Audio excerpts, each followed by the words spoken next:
Hi there, nothing fancy, but I'll tell you what, here's my setup for a canning class that I'm going to be speaking with tomorrow for a group at our home church. So I set up a display of vacuum canning with an example of my sugar. I set up, not much here to show. This is dry canning in the oven. So this is my oven canning, and I have a video on that. So just an example of each and how we use them. Then I have a setup of water bath canning. Some different things. I have apples and beets there that we've done in the water bath canner, and I have a display for that. Then I have my pressure canning, which we use a lot more than we do the water bath, but pressure canning, two different types. This one is with the gauge. Sorry, it's backwards. I'm standing in the wrong direction here. Let me turn it around.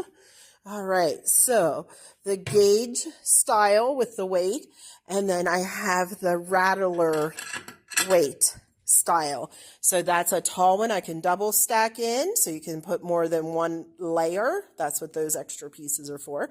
There's some of our meats and potato type items that we have done in the pressure canner.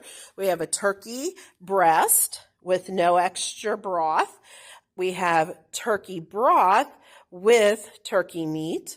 We have deer that was done with a beef broth.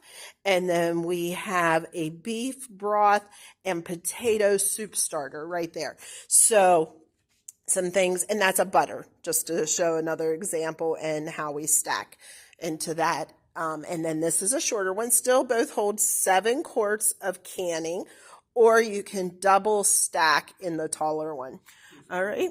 And then here we go is just my setup of all these kind of things that I want to go over with them that we use. So tomorrow I'll go into more detail of these nice items that we have found over the years that works for us. So we have some sauerkraut back here because that's something we don't process one way or the other. I have that recipe on my page also, but that doesn't get processed. But it ends up swelling and sealing and going down as it ferments in the jar. I wanted to show some example of things that I buy in bulk and then I re-can. So there's a barbecue sauce. I think it was open pit barbecue sauce I bought in a great big gallon jug. Well, who goes through that all at one setting? I like to have it portioned down. Same way with syrup. I don't like a big sticky bottle, so I put it into that size jars. So I re-can that and seal it, goes on the shelf, stays a long time, and then some of my other things that I use. So we're getting ready. I have my kitchen area set up. Going back into here, we're going to be canning beef, and we're going to be canning tomatoes. So I'll have that, and then of course our 2 stoves here at the church, 1 water bath and 1 for pressure canning. The jars are right now being washed and sanitized or sterilized right there in the dishwasher. So tomorrow this will be a busy, busy island and busy, busy stoves. So looking forward to it. Hope you all can find the next video of the process with the class. Thanks. Bye-bye. Welcome back. Nothing fancy. So we came and we had our class. We lined up our canners. Sorry I didn't get to video any of that. It just wasn't able to do that. But here's the beef that we canned today. You can see it came out of the pressure canner. It's still cooking.